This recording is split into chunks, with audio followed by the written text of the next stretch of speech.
And we are now live. Hello and welcome to this week's episode of the Edges and Sledges Cricket Podcast. This is DJ and I'll be your host for this week. And I'm joined, as has been for the last 3 weeks actually, by Ashwin. And we'll be doing this live on YouTube, which is pretty exciting because all the mistakes will be live, all the bands will be recorded forever on YouTube. So thanks for everyone who's going to join us on this YouTube live. We will be taking comments as we go.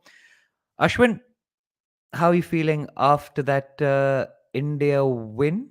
Come from behind, 2-1 victory. Uh, what's your first reaction to that? Yeah, pretty good. If you think about it, big week for India, right? The men ended up winning 2-1 against Australia. The women swept in England. Lots happening. Jhulan Goswami played her last ever international. And it's just been a lot happening. But honestly, series wins for both men and women this week. I'll take it any day of the week. Pretty good. Yeah, and there is a lot to get through, right? This week, it's been one of those weeks. Last week we had a bit of a quieter week. There wasn't that much on. That was, but we still managed to do an episode, which was quite fun, and obviously we had lots of you guys writing in. So, actually, before I forget, we're also up for the Hubhopper Best News and Documentary podcast, guys. So I'll put a link in the show notes. Please do go and vote. I think the voting lines close today. It's at the 25th of September. Yeah. So maybe it's a bit too late for me to be announcing that. But if you've got time, go onto the Hubhopper website and vote for Edges and Sledges as the best news and documentary podcast. And the three podcasts, I think, with the highest votes gets into the final. And then it's up to the judges. Having plugged that, while I'm on the plug train, I suppose, like and subscribe. We're on YouTube, we're on Apple and Spotify. So give us a rating, give us a review. But you're not here for all of that. You are here for us to talk about India versus Australia, and we're going to talk about the run out. So, buckle in. It's going to be a fun episode, as it always is. I mean, Twitter has kind of exploded for the last day or so It after has Deepti been the Sharma most decided to run entertaining lean I've out. seen Twitter for for years, maybe. Like it's been the best. Sports world is exploding. It's gonna be great. We'll talk about it all, I'm sure. Yeah, it's going to be great. But let's talk about India Australia first, right? So maybe the first half of the show will be more about India Australia. I went to watch the game, so got to watch a run out of the bowlers and in person live. I got reactions from the crowd. It was great. So, but Ashwin, the series has started and concluded within the week. We had one game on Tuesday, one game on Friday, and one game on Sunday. And India have won 2-1. It's pretty exciting series. I think all the games went to the final over. Um, but I don't want to get too much into the detail of each game. I want to talk about kind of the highlights and the problem areas which uh, we've we've come across. And the first thing, there was a lot of talk about like the opening combination and whether Rahul should open, whether Pant should open, whether Kohli should be opening, should Kohli open in some games. There was all that chat we had last week. Um, what did he make of Rahul series? Let's start off with that right from the top. Yeah, it started well, right? I'm just double checking all the scorecards, but made 55 in the first match. Second match was a little bit of a write-off, man. Playing an 8-over match is a little bit silly, to be honest. I mean, it has to happen. Disappointed transparently that I thought the woes of having grounds in India with wet outfields and unplayable conditions, despite not having rain at that time, obviously, were behind us, but they weren't. So we had an 8-over game. So Rahul making 10 runs in an 8-over game, and then obviously didn't perform in today's game, right? Wasn't able to get going, made just the one run. So I'd say, unfortunately, mixed, right? It wasn't quite a good enough series that I'm sitting here saying, yes, he is absolutely our opener for the World Cup. He needs to be. I'm also not sitting here saying, I mean, the 55 he made in that first match was phenomenal. Like he was hitting the ball absolutely beautifully, very clean, just played great cricket. So short answer is like exactly what we expected. Middle of the pack, one good knock, one iffy knock, and one 8-over game, which I don't take to the bank. So he hasn't maybe quite cemented his spot yet at the top of the order, but he's the vice captain, and we've gone through this before. So Yeah, maybe sorry. In my mind, not necessarily, but I don't think he's losing it. It's not enough to lose it. no, I think not he yet. starts from a position where he's playing and has to have a horrendous run to lose it. And I don't think he had a horrendous run. He made a 50. Yeah, and on the on at Mohali, which was a pretty good batting track. I mean, India got more than 212. Hardik Pandya looted runs at the end, as I tweeted out. Harpik playing dandiya with the Aussies, hitting three sixes of the last three balls, refusing singles and stuff. It was great to watch. India got over 200, but then Matthew Wade came and he played a blinder, man. At the end, that was a pretty. I It mean, was a bonus crazy points knock, right? first off to Cam Green, right? Like he's been the Oh, revelation. I think uh, Kamran Green. Kamran Green, as somebody in the commentary box was calling him, That cousins was with really Akmal. annoying you. But yeah, but yeah, I mean, Cam Green as an opener made two half centuries, I think, in this tournament. And look, let's first say, as much as it's unfortunate, I hate being the guy who says this. All three matches were won by the team chasing, right? And so India won two tosses and won the series 2-1, which is what both of us predicted would be the scoreline. And yeah, but to chase down 208, I mean, I thought when we had 208, it was a, not as, nothing is a done deal in T20s, certainly not in Mohali, but I thought it was a pretty good space to be. But yeah, couldn't make it happen, just couldn't defend it. And kudos to Cam Green and to Matthew Wade for the phenomenal run chase. Yeah, so India started off on the back foot there. Ashwin, I mean, I guess we're going to have to come to this, and the questions will all be around Bhuvaneshwar Kumar, right? He got dropped in the second game. Harshal Patel, interestingly, was picked ahead of him in that second game, which was a shortened game. But I mean, he only needed four bowlers for that. But it was interesting that India did not think that he was amongst their top four bowlers. What's gone on with Bhuvi? Is he just lost it? I mean, what is the solution? I mean, he's in the 15, obviously, maybe in the 11 as well, the first 11, but how big a struggle is this? And today again we saw his 18th over. I mean, the joke was around his 19th over, right? But today he bowled the Today 18th was over, the and 18th. that went for runs. So Yeah, I mean, here's the thing. Like he bowled 7 overs in the series, picked up 1 wicket, I think it was. He got Cam Green today, and gave 91 runs. Right, so he went for an average of 13 runs and over. I don't think I was actually surprised by him getting dropped in the 8 over game. I think he is clearly our third seamer behind Bumrah and Herschel, and you seem surprised. I'm not actually that surprised. I think that's pretty clear. So he's our third seamer, and he's had a bad run. He's not a bad bowler in the power play, right? He's not a bad bowler early on with the newer ball. He is just has shown himself, unfortunately, to be a pretty horrendous bowler in the death overs. And so either then it becomes a question of can you have somebody in your team who can only play such a niche role that they cannot be trusted to bowl even 1 over between 15 and 20, that becomes a tough choice. So for me, actually, without going through all three games and stuff, if you were to ask me, like, I don't know, we should call it something, come up with a fun segment name, but hero and villain, or did he who have got an edge or a top marks and sledge? did he have an edge or a sledge? Which one is good? I forget. Edge is bad, sledge is good. Okay. So for me in this series for Team India, and this is coming from my perspective as of a week ago, Bhuvaneshwar Kumar had an edge and Akshar Patel was the sledge. I don't know if they've Oh yet announced it. yeah, Dude, he had a phenomenal series. Like I was the one, we were calling him Budget Jadeja and stuff. Like we're a little mean, but I was like, gosh, if he can play like this, he walks into any side. As guys. in a world where Jadeja is injured, obviously. Yeah, So yeah. he was 100% my sledge of the week. Yeah, and guys, in the comments, please write in whether you think Bhuvi had an edge or a sledge series. But Akshar Patel, man, what a revelation he was. He can bat and he can bowl in the power play, man. That's huge, right? I mean, in the match where I think everyone went for over 7 runs and over, which was the first game. Akshar Patel took what is it, 3 for 17 or something? 317, right? That's Three insane. for 17. No other bowler went for below 7 runs and over on either side, and he went 3 for 17 and four full overs. Just Yeah. phenomenal. Just Yeah, he phenomenal. was he was brilliant throughout the series, and he did well in the second game as well. I think he took three again for in a shortened 8 over game where he bowled a second over, which was a power play over. He was just, I mean, I do you think he's going to bowl in the power play in the T20? This has changed the dynamic a little bit, hasn't it? In the T20 World Cup, I can see him My coming on to start off. my issue has just been that if we're playing four weaker bowlers at 8, 9, 10, 11, and we cannot rely on Hardik to be number 7 to bowl 4 overs every game, that 6-7 becomes too weak. But if Akshar is your 7, he can bat. And then like Mm. Harshal can bat a little bit. So I agree. The balance that Jadeja gave us is what I was thinking we'd miss with Akshar or without Jadeja. And now I'm thinking we might get it back. So I don't know. Conditions in Australia are different, bigger grounds, etc.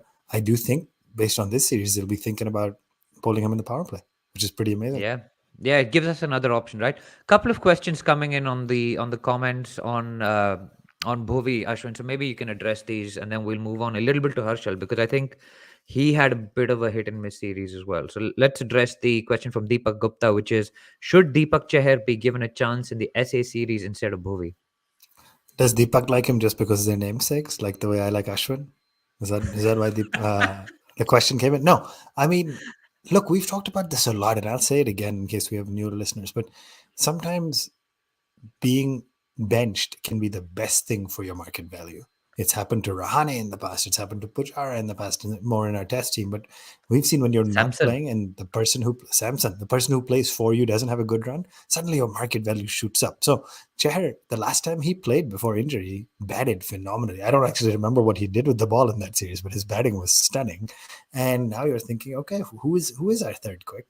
Is our third quick actually Arshdeep? Is it actually Mohammad Shami? Is it actually Chahar? So, unfortunately, this series has not been good for Bhuvi's market value. We'll have to see. I wonder if they'll persist with him one more series and only then potentially drop him. But we saw Bumrah back kind of at his best in some ways. We saw Harshal had a mixed series, if you will, but showed what he's capable of, and I think is still up there. So really, that third streamer slot is still the wild card for me. Yeah, another question on Bhuvi, Ashwin. Sorry, they just seem to be streaming in. Can we afford to have Bhuvi bowl his quota in the first 10 overs? So wrap him up in, like, bowl him up front. Rajat Agnihotri asks, your thoughts on that? Just bowl him straight through with the new ball, a bit of movement, get him out of the way. No 18th, 19th, 20th over issues. I mean, potentially, but I think you're limiting yourself, right? If you're Mm. just restricting your options, and T20 to me is a game of options, right? That's why all rounders are important. That's why people who can float like Sky, who we haven't talked yet, but who can float up and down the order, who could open bat at 4, board bat at 7, they become your most valuable assets. And to me, if you get picked and say, by the way, we can only bowl you in the first 10, when maybe Akshar's having a good run, maybe Bumrah started strong, you want to give him a second, it just limits the captain's option. So it's absolutely doable. It's just limiting. Yeah, good answer, Yeah. I think. So two more questions from me. One, Harshal Patel. He like Matthew Wade took him apart in the first Mhm. game, and then in the second game as well. Matthew Wade really liked the look of Harshal Patel, and so edge for him or a sledge for him in terms of his value going up or down in this series. Because you seem to think he's ahead of Bhuvi in the pecking order, and that was proved by Bhuvi being dropped for the second year while Harshal played, right? Yeah, unfortunately, I think the series was an edge for him. I still think he's ahead of Bhuvi in the pecking order, but yes, Matthew had taking him apart was not a great look. I guess recency bias matters, right? He was able to Mm. dismiss Tim David when David after he made a century, and at one point it looked like Tim David would take them over 200. So for me, that's probably why in my head Harshal had a better series than he did. But I was looking at it. You're right. He got no wickets in the first 2 games and got taken to the cleaners. I still think his ability to change it up in the slower balls and his death bowling to anybody who's not named Matthew Wade has been pretty good. So I think I give him another chance. But yeah, unfortunately not a great series for the non-Bumrah seamers in our team. And Bumrah got taken to the cleaners today, right? He got by Cameron Yeah, Green. So I guess yeah. it's just been a bad series for quick bowlers for India, is what I'm realizing as we speak.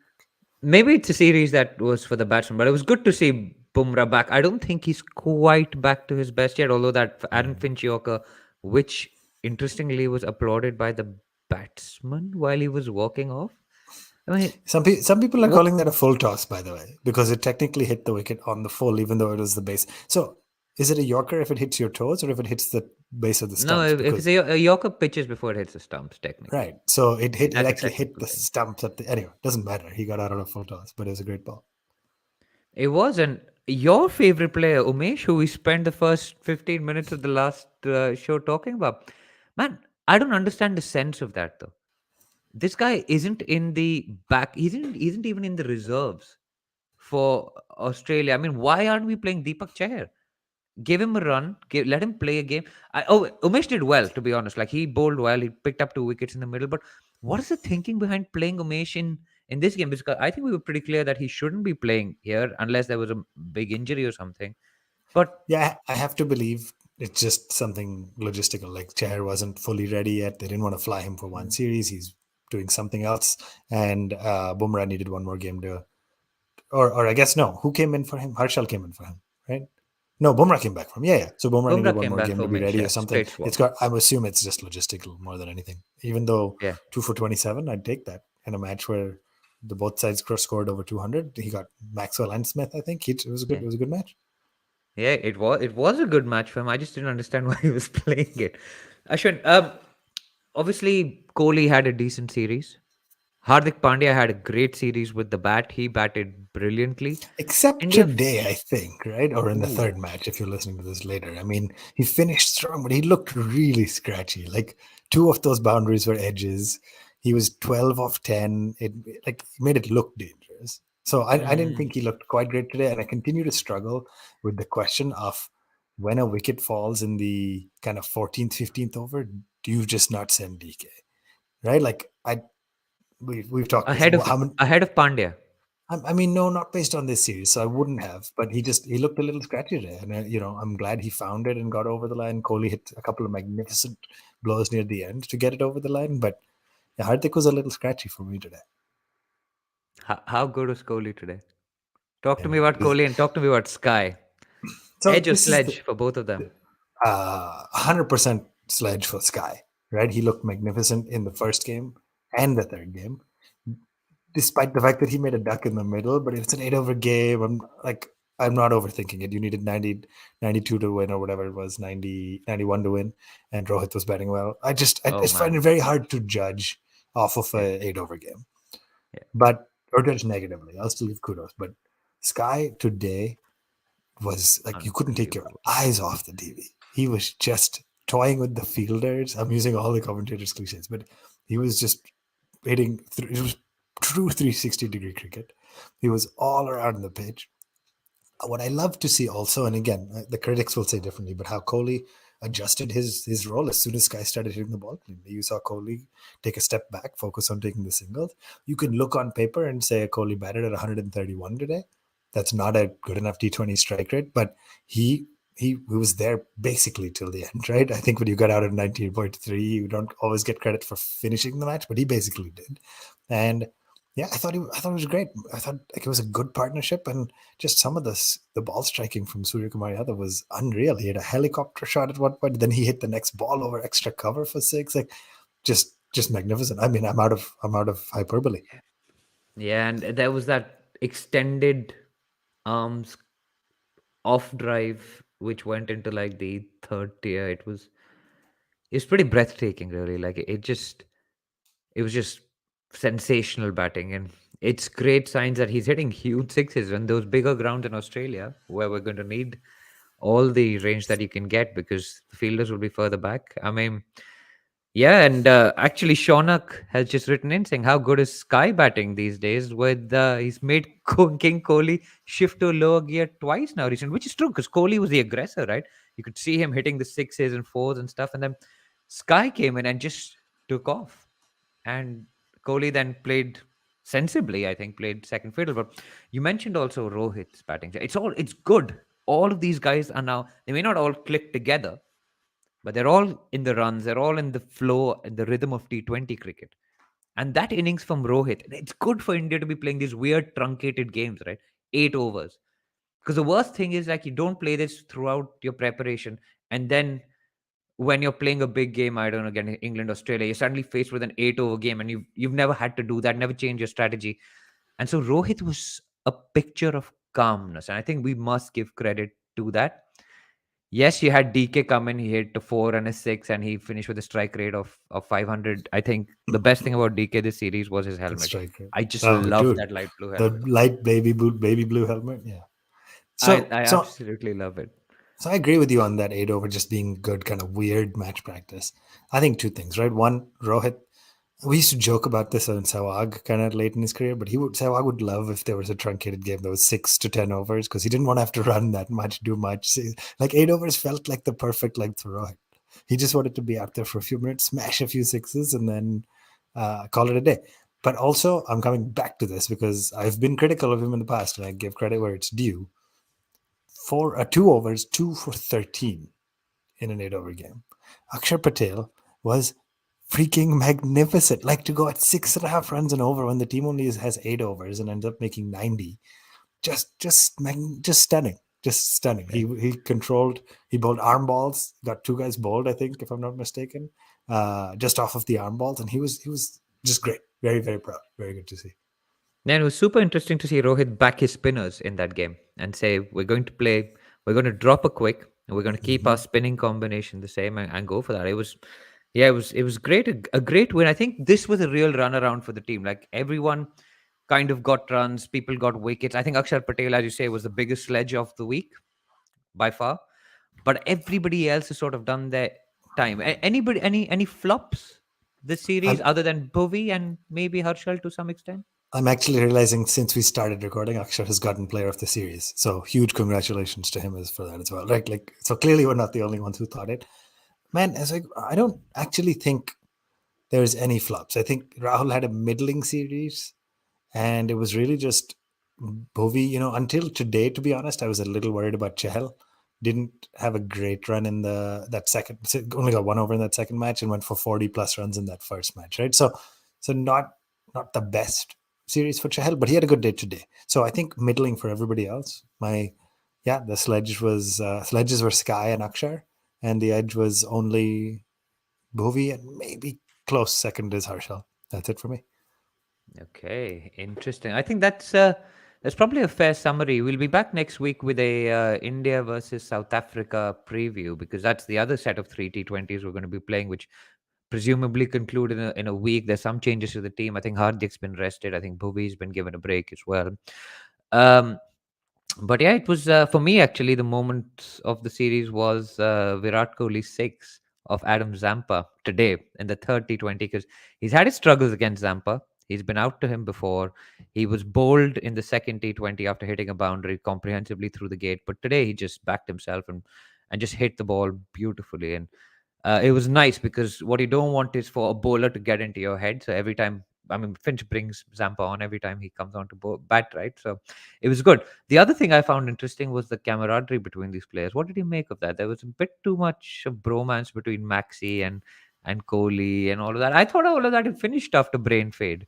You're Do you not think it was too enjoying friendly? the man. I don't know. It feels like you thought India Pakistan was too friendly. You were ready for a little more It's animosity, all which, become too which friendly. by the way, I'm Where's now ready to talk about the women's game, which isn't quite as friendly. Oh, So that's whenever gonna you're be ready, let's great. start. But yeah, they play the IPL together.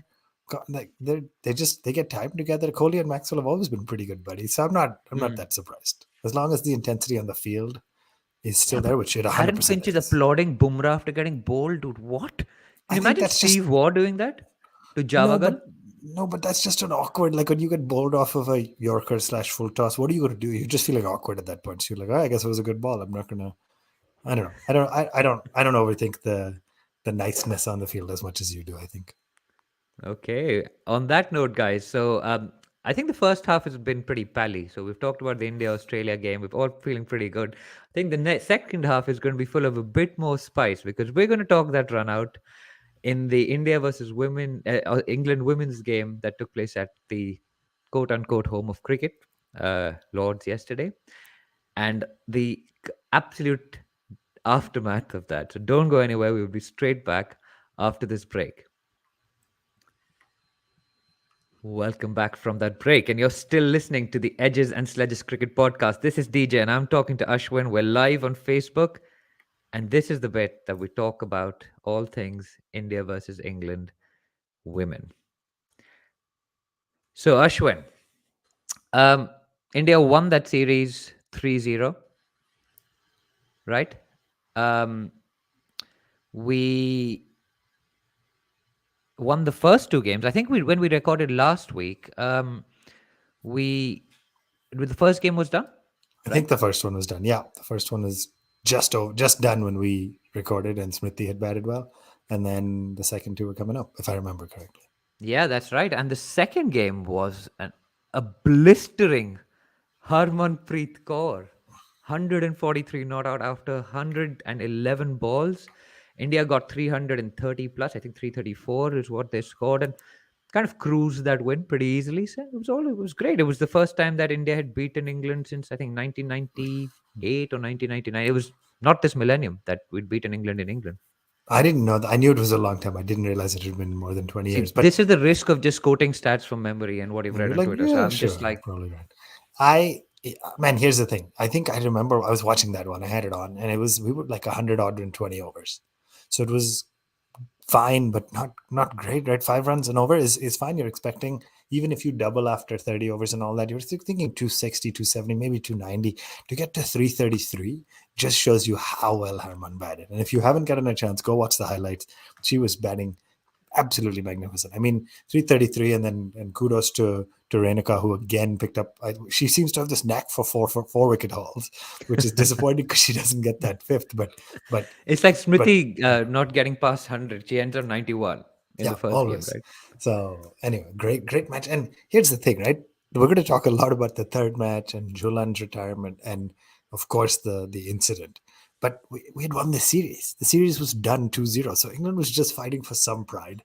Like, yeah, there's a difference between 2-1 and 3-0, but not that much. The series was wrapped up after that second match, which I don't think anybody would have predicted. I wonder what the bookmakers' odds were of a 2-0 win after two games. Probably pretty low.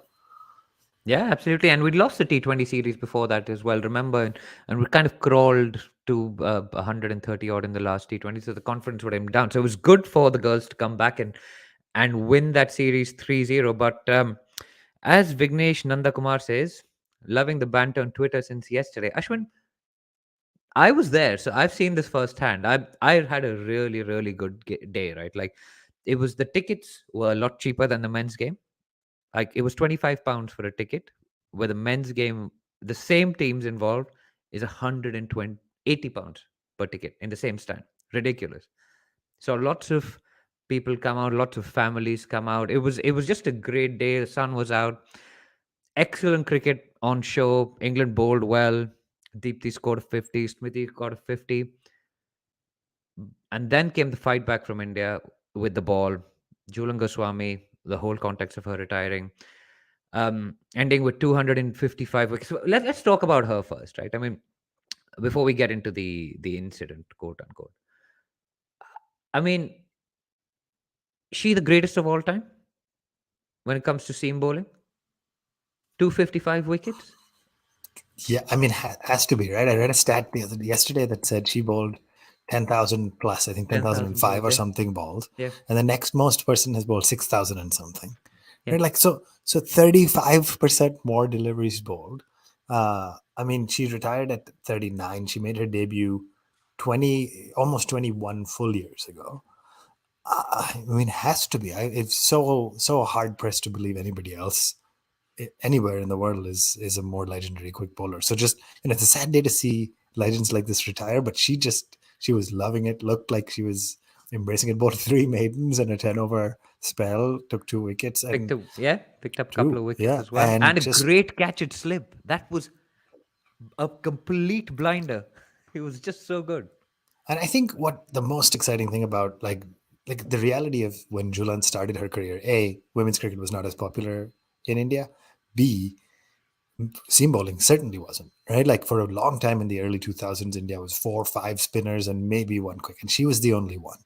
And now you start to look at the transition. That is not coincidence. That doesn't happen on its own. That happens because a legend like Jhulan grows up through the game, inspires younger cricketers to play. All the things we talk about a lot about, so what success is defined for as athletes. I mean, different sport, but Federer has just recently retired, and they talk about how he has inspired the next generation of Swiss boys to play tennis. And Jhulan really truly did that. I mean, I know I can go on forever. I just think it's a phenomenal career, very very exciting. I do think a really nice gesture was yesterday during the game. I think or during India's batting, the Cricket Association of Bengal announced that one of the stands at Eden Gardens is going to be named after her, which is a really nice touch. Very, very, very well deserved, and will be nice to see. So I look forward to hopefully watching some cricket live in Eden Gardens someday, sitting in the Jhulan Goswami stand. Yeah, it was nice for them to name a stand after her in the real home of cricket. Anyway, carrying on, All right, we're carrying ready. on, We're ready. The people carrying who are on. on live are ready for us to talk about it, man. Let's do it. Oh, this is the rant. This is where it comes, right? So India have done really well. They've got 9 wickets. Dean is batting. I think it was Kemp, right? Kemp was batting with Dean. Davies. After the Davies, yeah. ninth wicket, yeah. After the 9 wicket, and England have done well. They put on a few runs for the last wicket. Deepti Sharma's bowling, um, and she comes in, flicks the bails off. The umpires go up to check. I suppose whether the batter is out of her ground, and yeah, the bails are taken off. The batter is given out. The Indian team celebrates. Um, and the English players went and shook their hand after that. I mean, um, I think Dean was pretty disappointed. Actually, I think she was in tears, but they went and shook hands, and it was all fair play. Harmanpreet was asked after, what about that last dismissal? She said, "Well, the score is awareness on the field. I'll back my players 100%. It was within the rules, and you should have asked me how hard it was to take the other 9 wickets because it was hard." I mean, you're defending 169 and you took 9 wickets without running anybody out of the bowlers. And talk about that too. Come on. Yeah, So, absolutely. So, Ashwin, I'm going to put it as best as cricket fan is asked on YouTube, right? So one of the comments is, why do the England players always cry over rules? Now let's be clear. One, the English team, the English women's team, did not say anything. They said it finished the way it finished. Maybe we wouldn't have done it that way, but it was within the rules and the laws. Because before we told they are laws, not rules, which is obviously the greatest mistake anyone can make, they were fine with it. It was all the other guys, none of whom were at like, most of whom don't really, I think, watch women's cricket, but suddenly all of them. Piers Morgan tweeted about women's cricket. Piers Morgan only ever tweets about running out at the bowler's end. That's all he ever does. But sorry, you're right. The women's team didn't say anything. They didn't say anything in the post match and all that. But today in another match, Charlotte Dean was bowling Yeah, off spin and came running in and like fake mankad it or fake ran out at the bowler's end somebody yeah. and like we just laughed about Lesson it. So learned. yeah, but you're trying Honestly, no, but she was trying to make a point, right? Like she was no, trying but to be this is this silly. this is the problem, right? So you read about it, or the umpire should have said, Shut up and bowl." I've read a tweet from somebody who writes a cricket blog that said the umpire should have said, "Shut up and bowl." But that is the attitude that perpetuates throughout the game. You won't fix your coaching system, where obviously people are not taught how to back up properly. But Josh Butler has been monkered it twice. Oh, I shouldn't be calling it monkered. It was Yeah, just a I know. run I out, keep right? saying it, and it's like it's bowler's run out. That's what it's Yeah, called. yeah, and it's happened to a guy twice. So instead of fixing your coaching system, which teaches players to back up correctly, and Nakul Pandey has a tweet which shows how Virat Kohli backs up. He's watching the bowler's hand till it releases. And everyone who's grown up in India, who's even played school level cricket, because trust me, if you got run out like that playing for school, you would sit out for the rest of the season because you've let your team down. You're not aware. So it is simply privilege of taking it for granted. And it's being taught how to back up and get momentum to get yards at the other end. You're not even looking at what the bowler is doing. Forget what it, and the blame always goes to the oh, you should not. It's skullduggery. It's cheating. It's underhanded. It went up to the umpires. It went up to the third umpire who had time, right? It's within the laws. It's literally been moved from the 1st of October. So it was in the news recently. It's being moved to the run out section from the unfair play section. And the only reason it was in the unfair play section was it was about the batter at the non strikers end stealing yards. But this outrage, and I read a great tweet from Gulu Ezekiel which said, you know why there's so much outrage about all of this? In past times, batters were wealthy amateurs and bowlers Mm. were people, sometimes coal miners like Harold Larwood. Harold Larwood, who bowled bodyline at Bradman, was a coal miner, or he was like a working Mm. class person. Whereas Interesting. Douglas Jardine, his captain, was a gentleman and an amateur. So that's the class context to all of this. And I can't believe that you play professional cricket for a living and you can't stay behind your crease. And there are people defending this, and it's not cricket. I mean, why does it only happen to you guys? Let me just say, and this is a good monologue. I don't know what else I'm going to add, but the most popular instance of the mankad or the bowler's run out that I remember is from the movie Lagan, and when the British did it to us. So Wasim Jaffer tweeted that out a few years ago. But how, like, anyway, joking No, they're aside, like it's it just blows not cricket and stuff. What? it blows my mind, right? The MCC has since released a statement.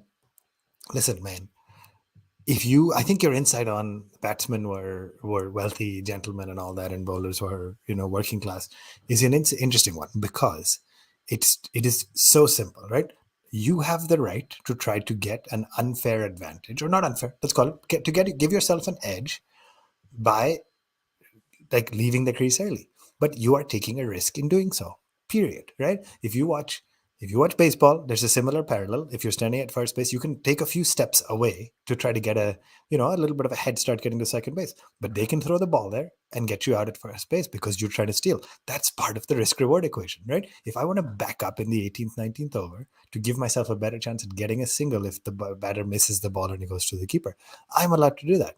But that comes with the risk that I could get run out, right? What does that mean? If you're saying it's not in the spirit, what does that mean? Why wouldn't I just stand 5 yards outside my crease, make the pitch 17 yards instead of 22? Because I shouldn't be run out there, right? So then they start talking, no, you should give a warning, this, that. Then the question becomes like, okay, so next time you come dancing down the track and miss it, the keeper should give you a warning before whipping the bills off, right? Because listen, man, just stay in your crease next time. It's the same parallel. It's the same parallel. It's like saying a stumping needs to not be executed. It needs to be, preceded with a warning first, and it's just bonkers. Like my emotions have been like this because I just don't understand it. What I have learned since yesterday is why Alex Hales is not a liked figure in the England setup, and it's because he's the only England cricketer who has said, "Stay in your freaking crease, man." Like, he's the only one I've seen, only England, at least men's cricketer, who has been out there on social media and talked about, like, yeah, just it's a legit run out. It's in the laws. So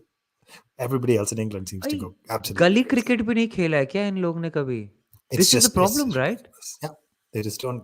Anyway, that it is absolutely ridiculous. I think, like, my point is, man, if you don't agree with it, like, start petition. Like, by the way, what was the last time something felt against the spirit of cricket in the game? And I was messaging with one of my friends on this, but is like the underarm ball, right? It was legal back then. The Yeah. underarm ball was. It has since been made illegal. The cricket world kind of universally agreed that's not a way we want to play the game. So now you cannot bowl underarm unless a specific set of conditions is pre-agreed with by the batsman. If you by the captains, excuse me. If you don't think you should absolutely do this, like, start the movement, start the petition, get the laws changed, and then it won't happen. Everybody agrees, yeah, it's within the law, but it's against the spirit. That is absolute garbage to me. Just absolute garbage to me. By the way, it will happen. It will happen at some point that Virat Kohli will be batting in the semi-final of a World Cup, and he might back up a little and get run out. We should be super clear. We don't have a separate set of standards. To No. your point, No. Yeah. he backs up on the non-striker's end in a very deliberate way, watching the ball. If it happens that he gets run out because he was backing up too far, that's part of it. We don't get to have different sets of rules. So, like, I mean, putting the challenge Yeah. out there, England team, do it to us. Like, let's make this a valid dismissal and change the way our batters are taught Yeah. how to run at the non-strikers end from the grassroots level. Period.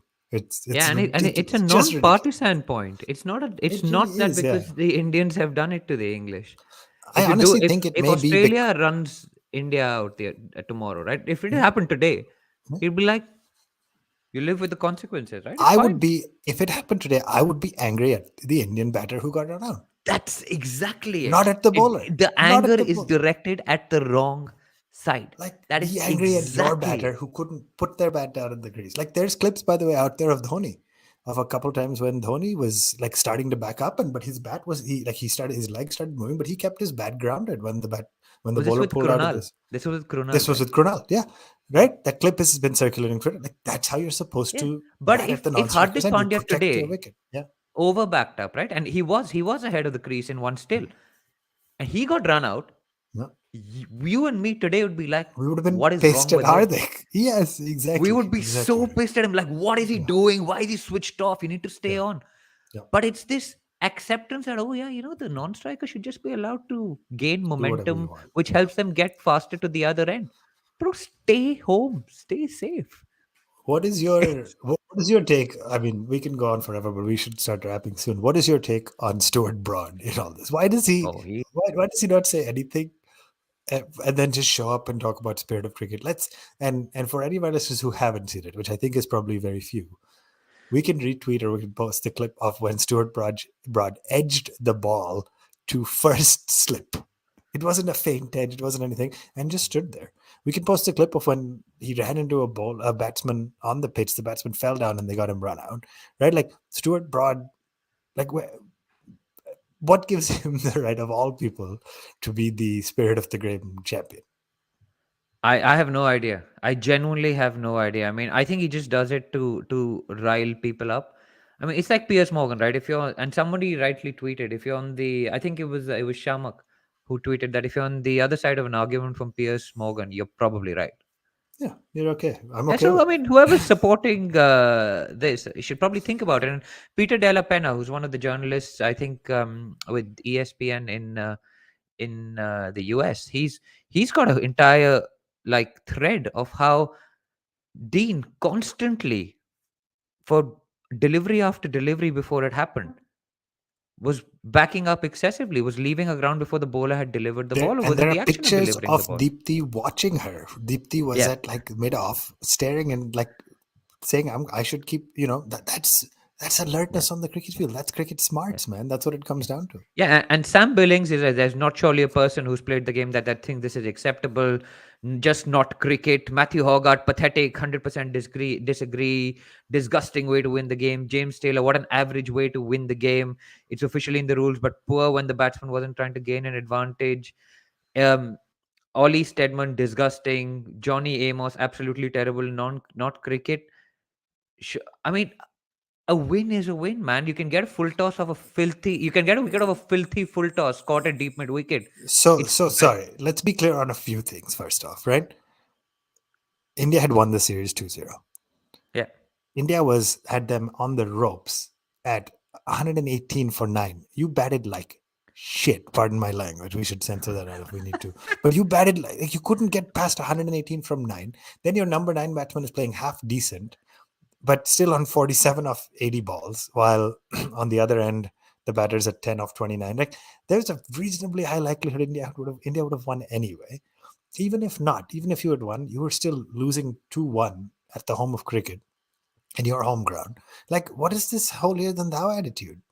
Right? Like, there's nothing, like, this has just become the primary focus area, but it shouldn't be. It absolutely should not be. Anyway, I think I'm done. I'm done ranting. I've got too no, much. but apparently Jimmy Anderson has weighed in as well. I wonder whose picture he's going to shred. I know we're blocked, so we couldn't even see what he said, Mhm. right? So I don't know whether anyone can tell us what Jimmy Anderson said. But I mean, why don't you fix your cricket instead of complaining about the laws that exist? And as Sid DA says, change the laws or else change your spirit of cricket. I also read somewhere spirit belongs in the bars. Um, Cricket has laws or That's a good something line. like that. I mean, the best to me is like the spirit of cricket is to win a cricket game within the laws. Period. That's the spirit of cricket. I want to be competitive and win. I'm not giving anybody anything free.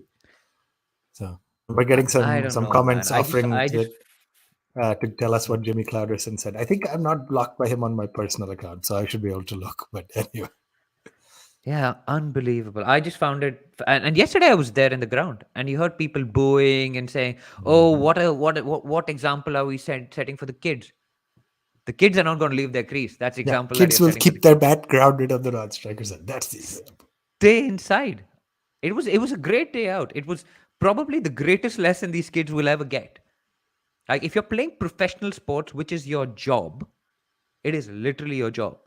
Hmm. Your job is to stay in and not get out. They let their team down.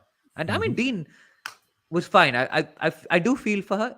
Getting out for any Sure. batsman is not great. Man, it's the same thing as like any sort of a freak dismissal, right? Like she could have gotten out, like this is the kind of I would have felt for her if she edged it down or defended it down onto her toe and it popped up and the keeper took it or something. Yeah, Those are unlucky. Those are dismissals where you feel bad. In this case, I feel less bad for her there. She made the mistake. Period. yeah, So and all it's a right, mistake. But it's the, and I don't think the English players have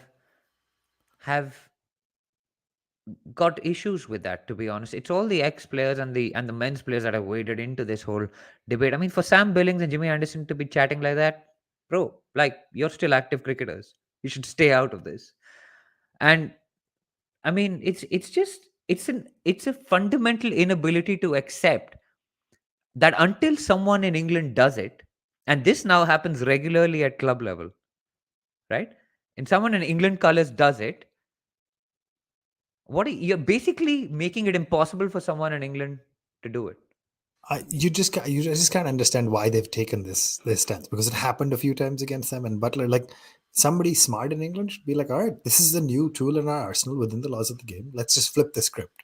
But Yeah, nobody's done it yet. And to your point, now it's this awkward spirit of cricket. Why can't you get yeah. them out the legal way? I mean, there's nothing dignified about bowling a long hop and them hitting a huge ball and getting caught on the boundary. That's not dignified for a bowler. That's terrible bowling too.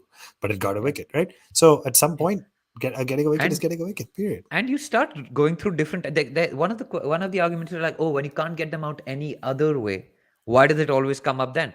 Well, you change your tactics as batters get in. Also, You start yeah, off with and four batters slips and three gullies, then you move to short covers mid wickets and you put fielders on the boundary. That's and tactics, by it the changes. way, they're always like, why is it always in the close finish? Because batters aren't backing up in the second overs in the non-strikers not trying to steal yards in the second over of a match. They're doing it in the 18th onwards when every run, right? Like, so why are there no more bowlers runouts early in the game? Because there's no opportunity for them because you're just keeping your But background. yeah, I'm going to ask you one last question. I think we've gone on long enough about this, but Yeah. is there a world where, like the third umpire checks for no balls, they check for the batter leaving the crease earlier and they award short runs or penalty runs or something like that every time the batter is out at the time of release? Yeah, getting It out is an ultimate price you pay, right? But if you keep losing 5 runs every time, or you have short runs every time you take a head start, that is a penalty for the team. And there's no yeah. stigma attached to that. It's the stigma that comes with that kind of run out. So I think you do it one of two ways. In your way, you remove the ability to do a bowler's run out, and you also remove the ability for the batter to leave early. If they leave early, there's a penalty, but then they can't get run out there. I think the batter has the right to take a. I'm very much in the camp that you can take the risk. You can absolutely take a couple of steps out of the crease, right? If you're so desperate to get that one extra run, you start backing up early. Do it, but there is risk, and by risk by definition means you will risk you will likely get out, right? So ultimately, for me, I think what it comes down to is yes, I don't think it comes down to you need to have the third umpire not or like monitor the balls or anything. For me, the non-striker reserves the right to get a lead, and the bowler reserves to get the right to get him out. Period. I think that's basically it. So I think if I'm not mistaken, hopefully those of you who are on YouTube can still hear me. Okay, those of us who are still listening can hear me. I think we're having some technical issues as DJ is having a hard time hearing me out. But I'm going to take a deep breath and say that has been a nice little venting opportunity for us to talk about the mankad, or sorry, the bowlers run out. Shouldn't call it that. And it was just a great series, a good time. DJ's back. It sounds like so. DJ, you want us to wrap us up today? Oh yeah, sure, man. It was a great chat, and thank you all for joining. There's a lot of you online at the moment, so thank you all for sending in those comments. It's been great fun for us to go through them with you, and yeah, we'll be back next week. We're going to be talking India, South Africa, and until then, you can write in to us at Twitter, Facebook, Instagram. We're at One Tip One Hand. You can write us an email at contact@onetiponehand.com. And do please vote for us. I've put the link in the comments, and I'll put a link in the show notes as well. So please do vote for us. Rate and review, rate and review. And as Shaunak has just told us, We will calm down by next week. Until then, take care, and we'll see you on the next show. This is the Edge and Sledge Cricket Podcast, signing off.